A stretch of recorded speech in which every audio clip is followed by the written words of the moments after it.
All praises go to the Most High Yahweh, Bahasham Yahushua. Double honor sent to the elder apostles at Great Millstone for the teachings of the scriptures, among other things. Now, I wanted to do a video because this is not the first person that commented me talking about Hebrews took their own families and sold them as slaves and shit like that. And he said the Israelites sold Joseph unto Egypt. So he's basically talking down on this on the scriptures, you know, but he's glorifying this dude over here too. So basically, he's like talking shit about the scriptures and still representing this guy that he thinks it's mentioned in the scriptures, but full of shit. So I'm gonna do a video which speaks about the Hebrew Israelite slaves, right? Okay, now check this out, right? Because it wasn't like how you have slaves nowadays, man. Our people didn't do that to each other back in those days. It was different like that. We didn't make slaves of our own people like how Esau does it with bondmen. We had Hebrew servants. We didn't have Hebrew bondmen. It's going to explain. So I'm going to just read it. Now it says Exodus chapter 20. You can read these chapters for yourselves, by the way. I'm going to just hit the key verses. Exodus 21, verse 2 until verse 6. If thou buy an Hebrew servant, which is a so-called Negro, Latino, in Indiano, okay? 6 years he shall serve thee. But I mean, let me just read what it says. 6 years he shall serve. So he's going to serve you, right? And in the 7th, he shall go out free for nothing. So you wasn't supposed to keep him indefinitely, meaning forever. If he came in by himself, he shall go out by himself. If he were married, then his wife shall go out with him. So it wasn't that shit that Esau was doing unto us, which is hardcore slavery.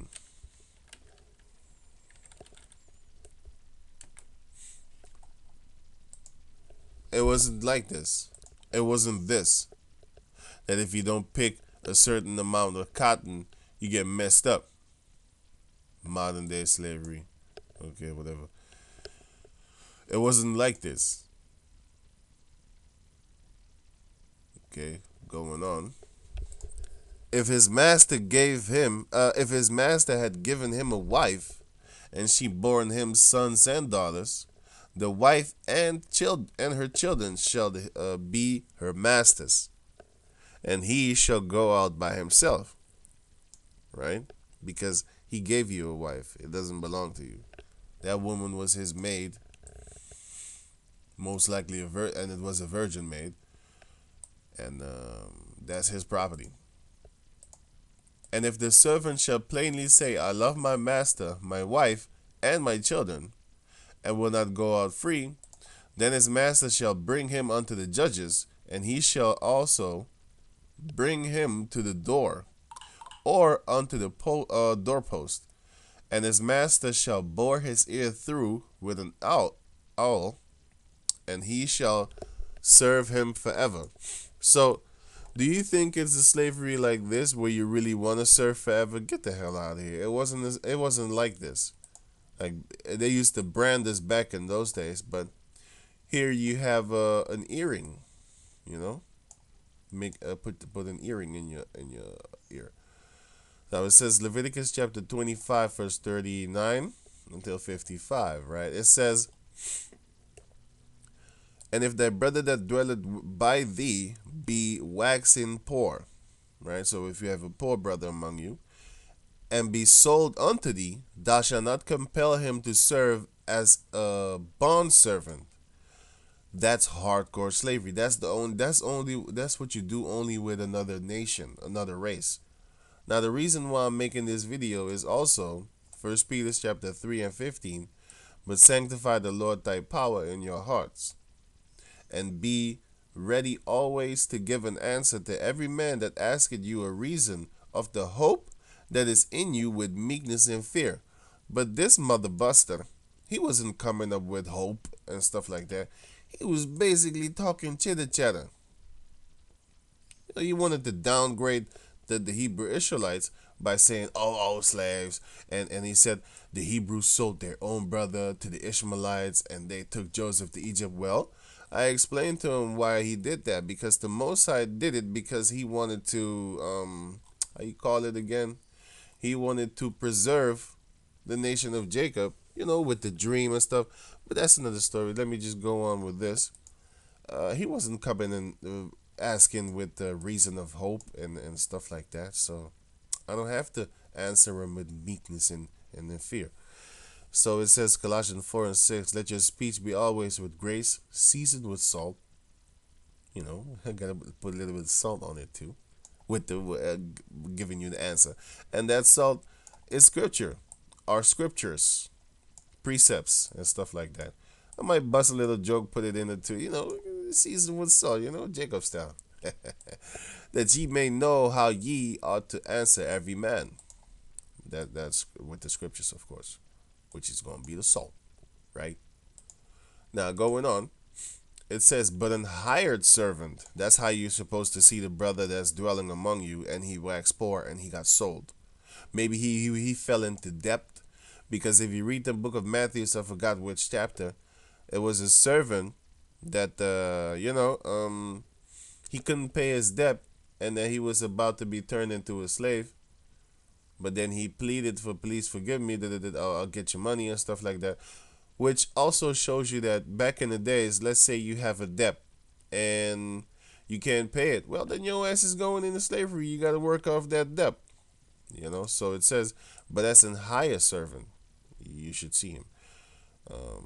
And as a sojourner, meaning a traveler, he shall be with thee and shall serve thee unto the year of Jubilee. The year of Jubilee, that's when that's when you supposed to let people go. I'll go up in it a little bit. The year of Jubilee, which is mentioned over here. Up, up.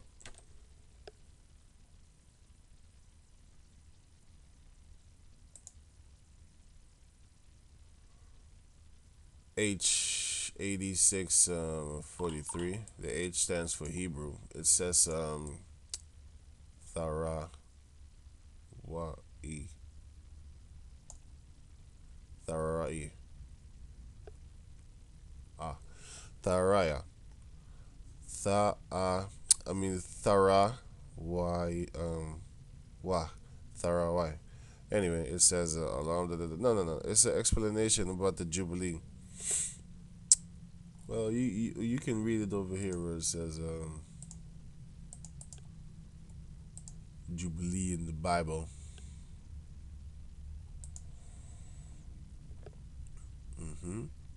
Jubilee, the celebration of any of certain anniversaries as the 25th. No, wait. Biblical Jubilee. Yeah, I checked it. I checked it up again, but guess what? I didn't. I don't remember it too much. Um, but I do know it. The elders explained this a long time ago, man. It's just like with the Sabbath years and stuff like that. It says the Jubilee, the year, at the end of the 7 cycles, sabbatical year. Bum, bum, bum, bum, bum. Now it's explaining over here. You shall count off 7 Sabbaths of years, 7 times 7, and there shall be to you the days of 7 Sabbaths of year, even 1449 years. Well, you can go into it, but the elder already explained. I kind of messed up, forgot a little bit, but I'm gonna go into it again, Lord willing. But anyway, let me just go on. It says, and then shall he depart from thee, but he and his children with him, and shall return unto his own family in the year of Jubilee when he got sold. Okay, so you're not supposed to keep a sold slave forever, also, right? And unto the possession of his fathers shall he return, for they are my servants, who of the Most High Yahweh, which I brought forth out of the land of Egypt. They shall not be sold as bondmen. You cannot sell a Hebrew Israelite as a bondman. It's going to explain in another verse in another scripture, which I put over here. Okay, so going on. Now it says, "Thou shalt not rule over him with rigor, but shall fear thy power, the Most High Yahweh." Now, if you look up this word rigor, which is basically fiercely,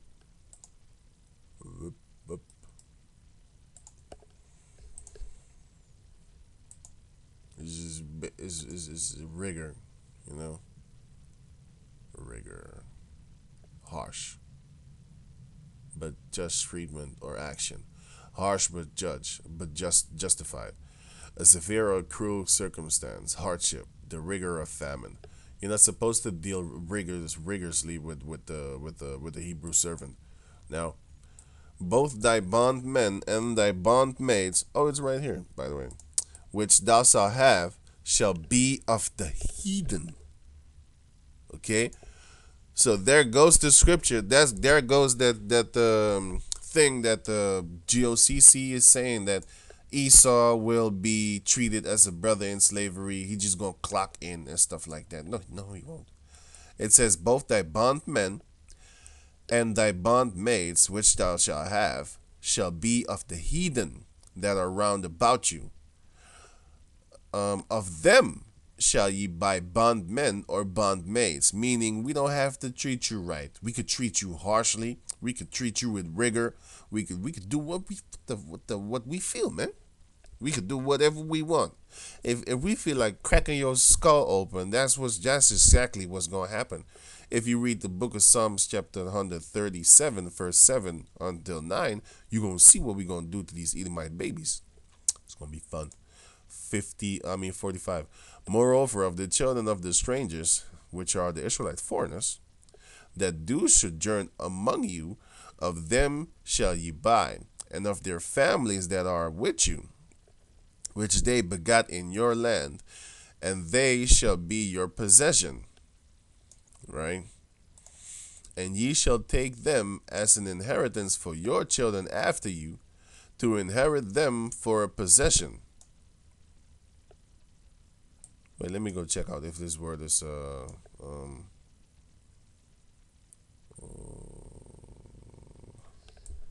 Leviticus 25.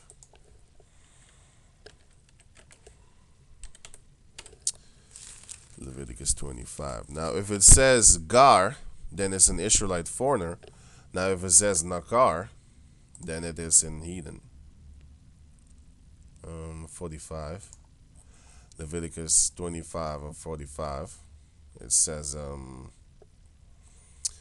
"Moreover, of the children of the strangers that sojourn among you." Now, the word stranger is H8453. As I said, if it's Gar, then it's our people. If it's Nakar, then it's the people of the other nations, right? Or it says, oh, wait a minute, it says Thawashab. He's not, wait a minute, from the root. Gashab. Oh, Yashab. Yashab. Yashab. Okay, a stranger, an immigrant, sojourning in a strange country where he is not naturalized. Leviticus 22 and 10. Man, I haven't gone in this long time, man. I'll tell you. But yo, I'm gonna find that right now. 20 and 10.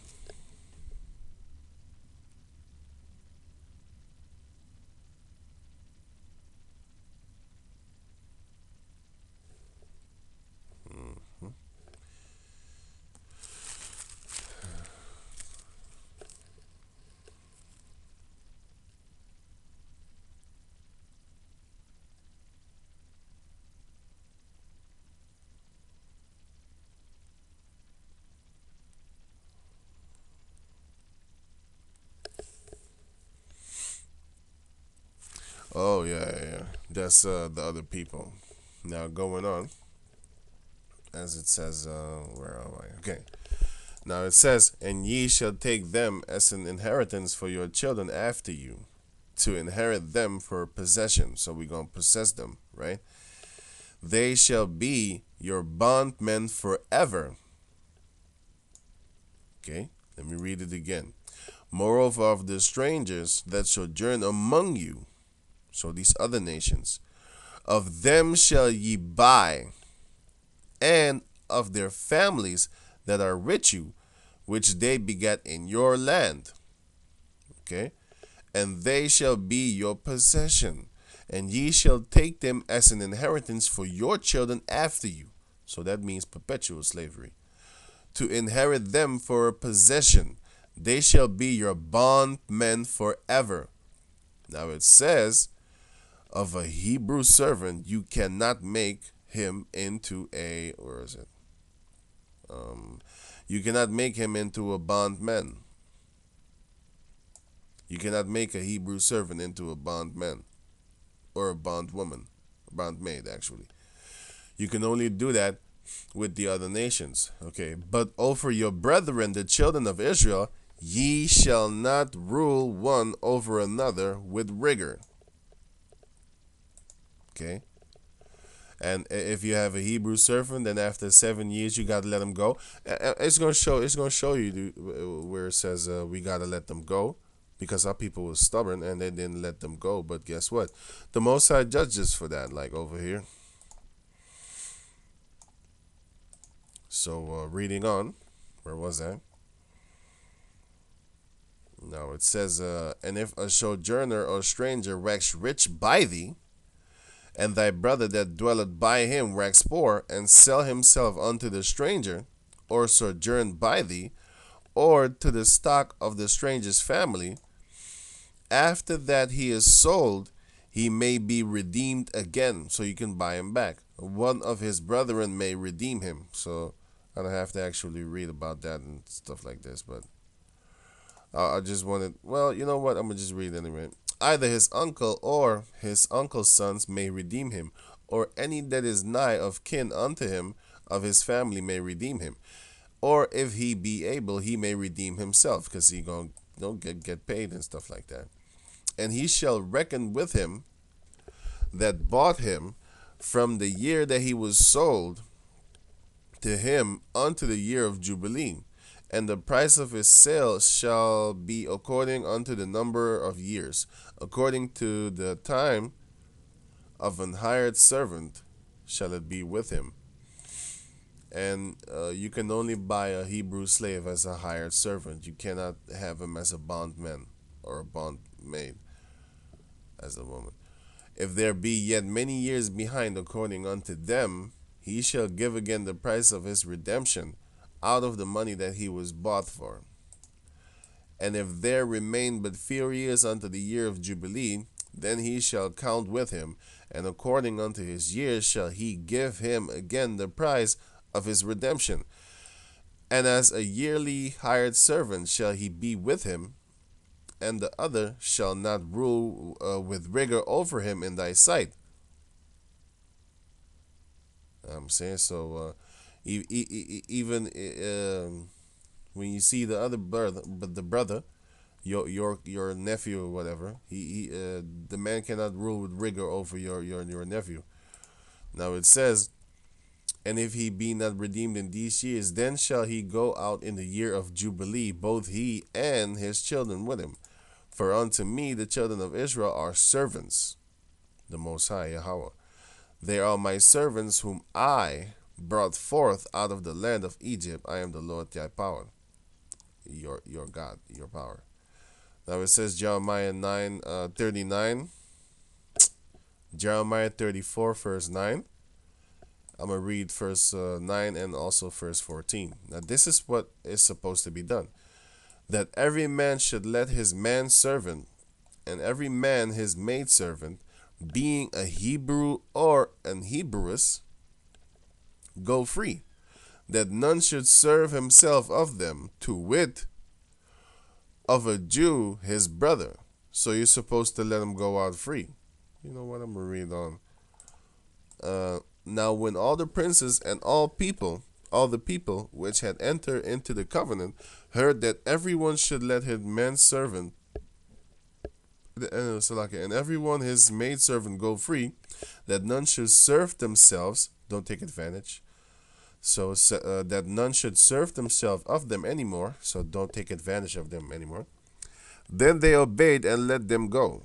But afterward they turned and caused the servant of the handmaids, whom they had let go free, to return, and brought them into subjection for servants and handmaids. So this is what our people did wickedly. Therefore the word of the Lord came to Jeremiah. Wait a minute. Yeah, came to Jeremiah from the Lord, saying, "Thus saith the Lord power, the God of Israel. I made a covenant with your fathers in the day that I brought them forth out of the land of Egypt, out of the house of bondmen, saying, At the end of 7 years, let ye go every man his brother in Hebrew, which had been sold unto thee. And when he had served 6 years, when he had served thee 6 years, thou shalt let him go free from thee. But your fathers hearkened not unto me, neither inclined their ears." So the Most High was going to judge us for that. And if you read on in the book of Jeremiah 34, it's going to explain what happened. But this is Deuteronomy 15 and 12. So, did our people do wickedly? Yes, our people did wickedly against their own brethren. But what is the law? You can only keep, well, I'm going to just read it. "And if thy brother, an Hebrew man or a Hebrew woman, be sold unto thee, and serve thee 6 years, then in the 7th year thou shalt let him go free from thee. And when thou sendest him out free from thee," this is what you got to do, "thou shalt not let him go away empty." So if he works for you 6 years, and the 7 years you let him free, you can't just let him free with nothing in his hand. Okay, this is what you got. This is what you got to do. "Thou shalt furnish him liberally out of thy flock," meaning you're gonna give him freely out of the flock of your animals, which he was nourishing for you when he was his Hebrew servant, "and out of thy floor, and out of thine winepress, of that wherewith the Lord thy power hath blessed thee, thou shalt give unto him." So you're supposed to give him of everything that you have. You're supposed to give him a little bit. "And thou shalt remember that thou was a bondman in the land of Egypt, and the Lord thy power redeemed thee. Therefore I command thee this thing to this. I mean today." And basically, you work for like 6 years, and the 7 years you were set free, and then you got stuff. So when you were set free, you got so many stuff that you can even go buy yourself some Hebrew servants also, because it says it also here in the book of Genesis, chapter 29, verse 18. It says, "And Jacob loved Rachel and said, I will serve thee 7 years for Rachel thy younger daughter. And Laban said, It is better that I give her to thee than that I should give her to another man. Abide with me." And Jacob served 7 years for Rachel, and they seemed unto him a few days, for the love he had to her. And going on. So wait a minute. Yeah, going on. Okay. It says, "And Laban gathered together all the men of the place and made a feast." Now this is the so-called marriage feast. "And it came to pass in the evening that he took Leah, Laban, that he took Leah his daughter, Laban his daughter, and brought her to him. He brought her to Jacob, and he went in unto her. And Laban gave unto his daughter Leah Silvah, his maid, for an handmaid. And it came to pass that in the morning, behold, it was Leah. And he said to Laban, What is this that thou hast done unto me? Did I not serve with thee for Rachel these 7 years? Wherefore then hast thou beguiled me?" So basically, Jacob was his servant, a Hebrew servant, right? And Laban said, "It must not so be done. It must not be so done in our country, to give the younger before the firstborn. Fulfill her week, and we will give thee this also for the service which thou shalt serve with me yet 7 other years. Now, when he said fulfill her week, it's just like it's a feast. It's a feast.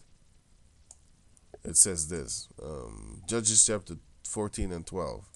And Samson said unto them, I will now put forth a riddle unto you. If ye can certainly declare it to me within the 7 days of the feast, because he was going to get married, so called marriage, and find it out, then I will give thee 30 sheets and 30 change of raiments. So, so that's that. And going on.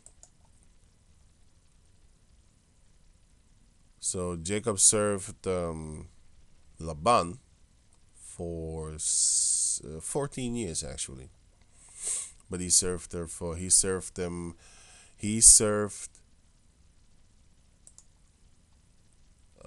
for each woman, for Rachel 7 years, and for Leah 7 years. It said fulfill her week, and Jacob did so and fulfilled her week. And he gave him Rachel his daughter to wife also. And Laban gave the what? Oh, Laban gave to Rachel his daughter Bilhah his handmaid to be her maid. So yeah. Now going on further over here about the Hebrew slaves and stuff like that. So when you're done with the Hebrew slave, you just let them out. Okay. Now it says, let me read on. And it shall be, if he say unto thee, I will not go away from thee, because he loveth thee and thine house, because he is well with thee. That doesn't sound like the slavery of this, man. Even though you had house niggas, you know, those were exceptions. Because this is what happened later on, the killing of these devils. I think this was or Haiti or Nat Turner's rebellion, but going on. Now it says, oh, slave rebellion in the U.S. Okay, this was in America. 1619 until 7041. I think it was 7041 because 1619 is when we went into slavery. So there was no revolt over there.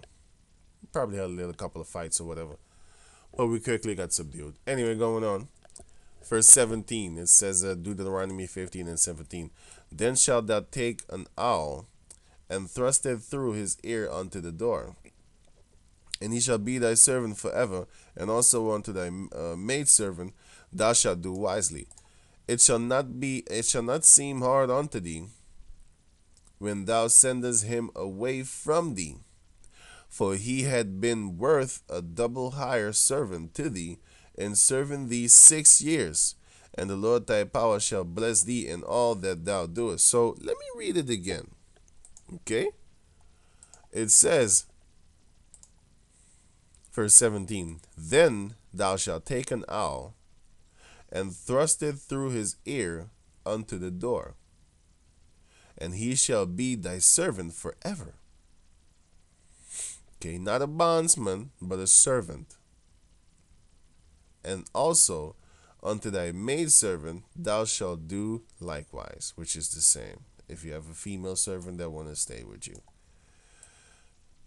It shall not seem hard unto thee when thou sendest him away free from thee. Right? When you send him away free. For he had been worth a double hired servant to thee, in serving thee 6 years, and the Lord thy power shall bless thee in all that thou doest. So if you just let him go after the 6 years, don't be like, oh shit, all my labor, all my free thing, whatever, my service is going. No, don't worry, let him go. The Most High is gonna bless you in all that you do. Now it says Exodus 21 and 26. Well, actually, I don't even have to pull this one, but anyway. And if a man smite the eye of his servant, a Hebrew servant, by the way, or the eye of his maid, that it perish, so that your eye breaks, or you know you lose your eye, he shall let him go free for his eye's sake. And if he smite out his master's, his manservant tooth, or his maid's servant tooth, he shall let him go free for his tooth's sake. In slavery, man, they used to chop our limbs and shit. They used to do every goddamn thing. Limbs, lost limbs. They used to do a lot of shit with us, man. Well, you probably didn't want to put no photos and show, but yeah, if you see the movie Kunta Kinte, they used to chop off your foot. Wait, let me see. If you ran away, they used to chop off your foot and stuff like that. No, no, no, no, no. They used to chop, just that. That's an example. They used to chop off your foot. They used to castrate us. They used to castrate us, which shows you that not even. Actually, for that, they were supposed to just let us go, but you know what? They're the devil, and they was bondsmen. They made us bondmen. So, but the point of this is just showing you that when they come with stuff like this, like how you call it, yeah, their own families sold themselves as slaves. Hebrews were selling Hebrews as slaves. It wasn't slavery like what you think about now. It was actually servitude, which is a service, which is slave, but not as this, man. Not as this, not like this. And you was not supposed to keep a Hebrew servant longer than 6 years. Well, if he wanted it, well, then you could do it. But or if you make an agreement, for example, like Jacob and Laban, they made an agreement with each other, which was 14 years for his two daughters. As you can read here in the book of Genesis 29, 14 years for his two daughters. So he did that. But yeah, that's it, man. That's it. That's all I wanted to bring over across. So just to let you know that if somebody speaks to you about slavery is allowed because you can slavery is allowed in the Bible, Hebrews was enslaving each other, you don't understand what you're saying, because there's many scriptures which shows you how you're supposed to conduct and do that. You're not supposed to do it like satanically. So with that, I'm gonna say shalom.